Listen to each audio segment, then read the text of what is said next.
Hi everyone, welcome back to another video on my channel. For today's video, I'm gonna be watching some scary anime. Just because I didn't really feel like playing the second episode of Life is Strange yet, so let's get straight into the video. Okay, so the first channel we're gonna be reacting to is Wansi's Entertainment. I've watched this channel before in the past, but I haven't watched it recently, so I wanted to see what animations they make now. This happened when I was in college.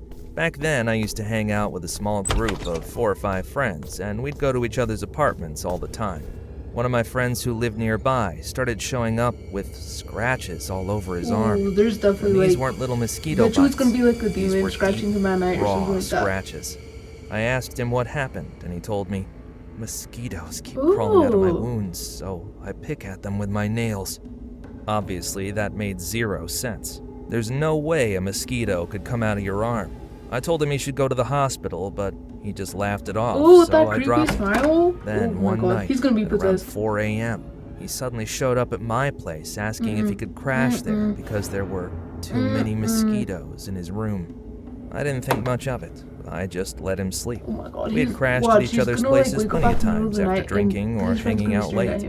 But an hour or two later, I woke up because I heard him mumbling to himself. He was sitting up, digging into his arm, not scratching, literally pulling at the skin. I turned on the light, and his arm was bleeding. The blood was already drying on the blanket, meaning he'd been doing it for a while. I freaked out and asked him what he was doing. He said, "You have a ton of mosquitoes in your house, too."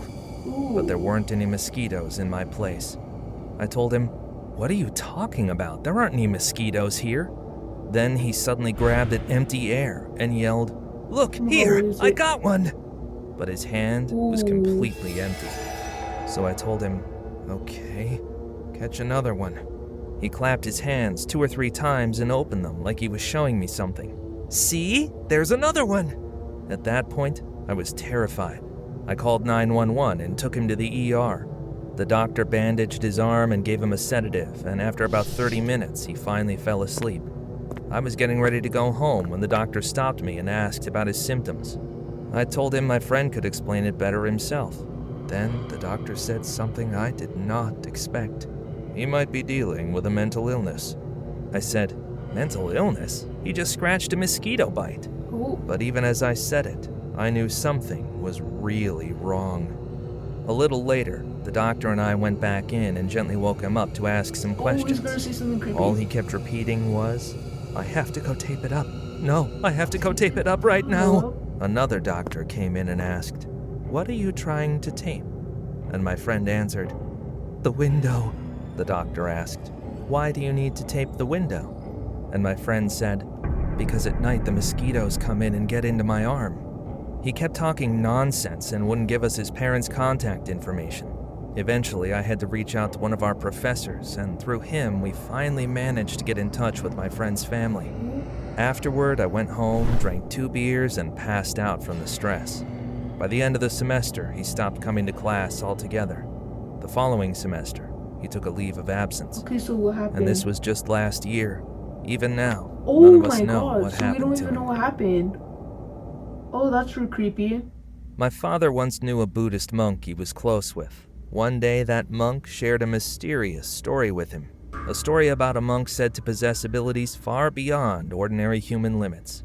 That monk's name was Jinmook. Everything I'm about to tell you was said to have actually happened. One summer day, a group of farmers in a village were cooking fish they had caught. They had thrown the fish whole into a massive iron pot, boiling them like a stew. As Jinmook passed by, the farmers noticed him, and knowing that monks don't eat meat or fish, decided to tease him. "Hey, monk," one of them called out jokingly. "Can you eat fish?" Jinmook calmly replied, "Yes. May I eat all of those fish?" The farmers laughed, thinking he was joking, and told him to go ahead. Then something unbelievable happened. Jinmook lifted the boiling cauldron with his bare hands and drank the entire pot of scalding stew in a single motion. Any ordinary person would have suffered horrific burns, hands, mouth, throat, and their stomach would have ruptured from consuming such an enormous amount at once. But Jinmook was completely unharmed. The farmers were stunned. Moments later, shock turned into anger. Seeing all their food gone, they began shouting at the monk. Without saying a word, Jinmook slowly walked toward a nearby stream to relieve himself. Suspicious, one of the farmers secretly followed him. What he witnessed left him frozen in terror. As Jinmook relieved himself, the fish he had eaten came out alive. Every single one of them. They slipped into the stream and swam away as if nothing had happened. When the farmers realized what they had seen, they froze in disbelief, suddenly aware that they had mocked a true master, and bowed their heads in apology. Jinmook simply looked at them and said, "Do not kill living beings." Then he walked away. Oh, that one was interesting. Starting off, I live on the outskirts of a neighborhood in Cologne, Germany. This is my story. It happened in late August 2023. It was a night that would haunt me forever. The neighborhood was covered in an unsettling calmness, the only sound being the soft crunch of gravel beneath my feet. The streetlights cast long, ominous shadows on the ground, making it seem like dark tentacles were reaching out to snatch me. I was walking after dinner in a dark hoodie, my AirPods in, trying to relax after a long day. As I walked, a pack of stray dogs trailed behind me, their eyes gleaming in the dark. At first, I didn't think much of it. I instantly recognized them as our neighborhood dogs, Bucky, Benny, and Hans. They were normally friendly, but tonight they seemed restless, circling around me as if they were guarding me from something I couldn't see. Suddenly, they stopped in their tracks, their ears perked up and their eyes fixed on something in the distance. A low, mournful howl pierced the air, so sharp it felt like it crawled straight up my spine. The dogs began to whine and cry, their voices rising to a frantic pitch. I tried to calm them down, but they were beyond consultation.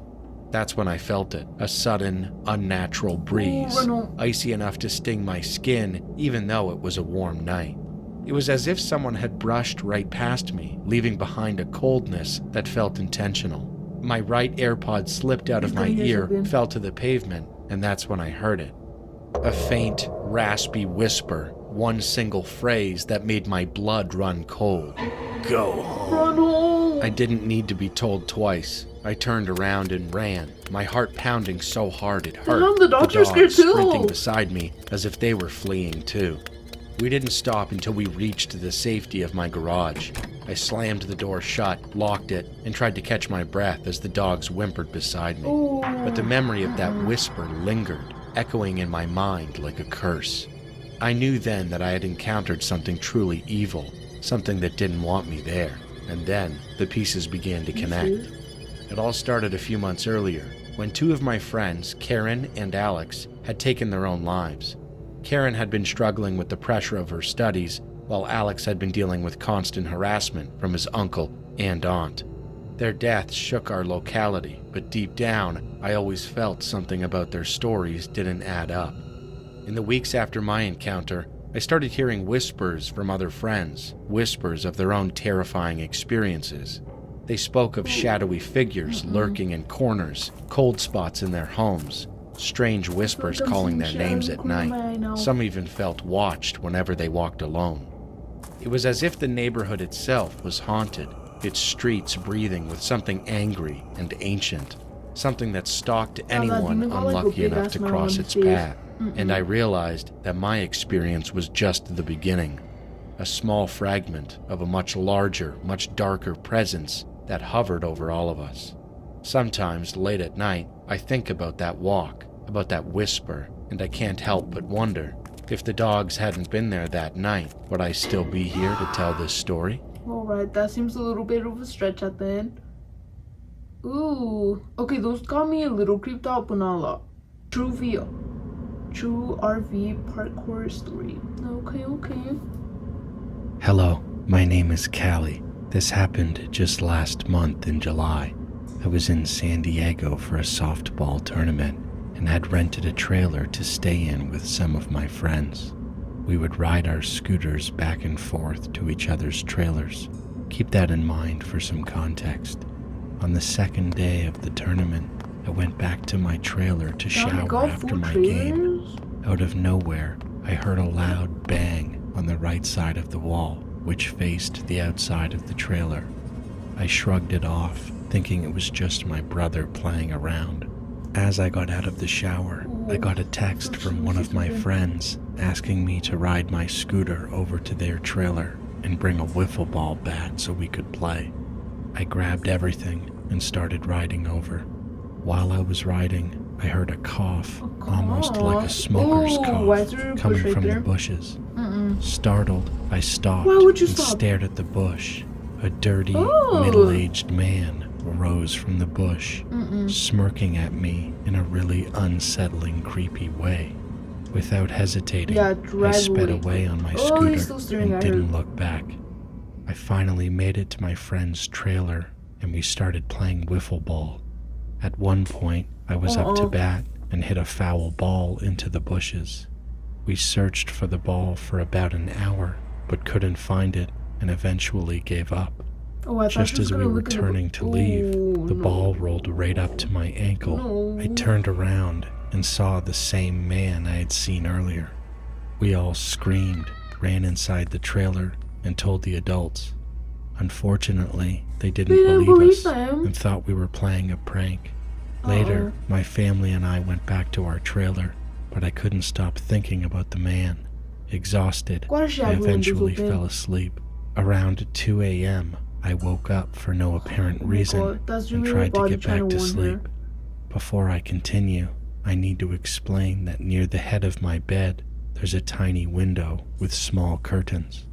I noticed a little light outside and moved the curtains to look out. What I saw next horrified me. The man from the bushes was standing outside, shining a flashlight near my window. I'm pretty sure he saw me, because the moment I looked, he sprinted to the window, pressed his face against the glass, and started pounding on it. He was making weird noises and chanting. One thing he said still gives me chills to this day. He looked me in the eyes and started yelling. He will get you. He knows where you are, and you can't hide from him. Over and over again. I screamed as loudly as I could, waking my parents and alerting the park rangers. My parents rushed into the room, and the park rangers tackled the man outside. We called the police, who arrested him. It turned out he was a child predator who had been stalking me the entire time we were staying in the trailer park. To this day, I still wonder what might have happened if I hadn't woken up in time. Okay, that one was actually kind of creepy, not gonna lie, that one was creepy. Ooh, true vacation horror story. My name is Bianca, and I live in Kenya. I'm 15 years old, but this story happened 2 years ago. It's something I'll never forget. My family decided to take a trip to the coast in Mombasa. I was with some of my cousins and siblings, and after about a week, we decided to visit the beach. We stayed until sunset, and then our parents told my oldest cousin to drive us home at 9 p.m. while they went to a club nearby. Everyone was doing their own thing at the beach. I was with my cousin, let's call her Jane. Jane was my favorite cousin, and we got along like best friends. As we walked along the sand, I noticed something on the ground. It was 1,000 shillings, a lot of money in Kenya. Excited, I need to picked it search up how much that is. Jane. Why is it saying it's only $7? Dude, I thought it was gonna be a lot. Oh, that is a lot. Like, now it is. That's a whole freaking meal. Okay, sorry guys, my sister called in. Her tire went flat, but she's good now. She got it like fixed. So let's continue the video. What was I talking about? Oh, so the money is $7. That's Excited, like a movie I picked it up. So Jane and I decided to keep the money a secret, not telling our siblings because we knew they'd borrow it. We couldn't stop talking about what we'd spend it on. At 9 p.m., my cousin drove us home. The place we were staying in had 6 bedrooms, and I shared one with Jane and some other female cousins. Jane and I shared a bed. That night, we stayed up watching YouTube videos before falling asleep. I woke up suddenly at 4 a.m. I thought I heard someone talking, so I assumed my cousins were still awake. What's going on? I tried to get up to go to the kitchen for water, but I couldn't move. My legs and... That's the one thing I don't mess with, sleep paralysis. Dude, I've heard people talk about having sleep paralysis and no. And, just thinking about it gives me chills. Because I've had it once, but I did not open my eyes. I literally just laid there until I fell back asleep. But, she definitely has sleep paralysis. Arms felt paralyzed. No, thank you. I tried calling out to Jane, but no words would come out. I do not want to see the boogeyman. Panic set in. My eyes darted around the room, and that's when I saw it. Right near the door stood a dark figure of a man. He was tall, about 6'5", and wore a long coat. My heart raced because I knew no one in my family owned such a coat. The figure started floating, and I broke out in a cold sweat. Then it spoke in a low, chilling voice. Return me to where you found me. I was frozen with fear, not understanding what he meant. Suddenly, I felt a pair of hands shaking me, and I woke up gasping. It was Jane. She said I was breathing heavily and sweating. When she asked me what was wrong, I told her it was just a bad dream. I stayed awake watching TikToks until sunrise, trying to shake the feeling. The next day, we went to a museum. I managed to forget about the dream for a while. Jane and I spent the money we found, and everything seemed normal. But that night, it happened again. I woke up to Jane shaking me, asking if I was okay. This time, I told her about the dream. She hugged me and tried to comfort me, but I couldn't sleep. The cycle repeated for several nights. Jane grew worried and told my parents about the reoccurring nightmare. My parents decided to take me to a priest for prayers. Afterward, I started sleeping better, and the trip eventually ended. Back home, I was sad to be away from Jane. That night, I went to bed thinking everything would be fine now, but the dream came back, only this time, it was worse. The man was closer to me. I could feel his presence looming over me. Trembling, I asked him why he was tormenting me. His reply made my blood run cold. Return me to where you found me. Finally, I understood. He was talking about the money. My heart sank. I'd already spent it. Panicked, I told him the truth. The man began to mumble strange words, and before I could react, he entered my body. A searing pain ripped through me, and then everything went black. When I woke up, I was in a hospital bed. My mother sat beside me, looking terrified. She told me she'd heard screaming and rushed to my room, only to find me banging my head against the wall repeatedly until I collapsed, bleeding. I told her everything, the dreams, the man, the money. She took me to therapy, and over time, I started to recover. Since then, I haven't had the dream again, but I've never forgotten the man's words or the lesson he taught me. Some things are better left where you find them. Yeah, for real. Oh, okay, that one was actually pretty creepy. I might struggle to sleep tonight, but I hope you guys enjoyed this video. If you have any other recommendations of what you guys want me to react to or any other games you want me to play, just put them down in the comment section below. I hope you guys have a good rest of your days, and I'll see you next video.